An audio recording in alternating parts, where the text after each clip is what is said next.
আজ আদালত পাড়ায় এক আবেগঘন দৃশ্যের অবতারণা হল। একটি নির্দিষ্ট মামলার শুনানিতে উপস্থিত হয়ে অঝরে কেঁদেছেন সাবেক প্রতিমন্ত্রী পলক। ঢাকার আদালত প্রাঙ্গণে যখন একটি মামলার শুনানি চলছিল, তখনই সবার দৃষ্টি কাড়ে এক অপ্রত্যাশিত দৃশ্য। মামলার কার্যক্রম চলাকালে হঠাৎ করেই সাবেক প্রতিমন্ত্রী পলক আবেগপ্রবণ হয়ে পড়েন এবং অঝরে কাঁদতে শুরু করেন। আদালতের ভেতরে উপস্থিত আইনজীবী, সাংবাদিক ও অন্যান্যদের সামনেই তাকে বিমর্ষ ও ভারাক্রান্ত দেখা যায়।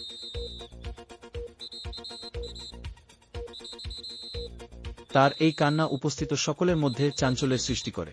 ঠিক কী কারণে তিনি এমন আবেগপ্রবণ হয়ে পড়েছিলেন তা তাৎক্ষণিকভাবে স্পষ্ট না হলেও ধারণা করা হচ্ছে মামলার চাপ বা ব্যক্তিগত কোনো বিষয় তাকে আলোড়িত করেছে।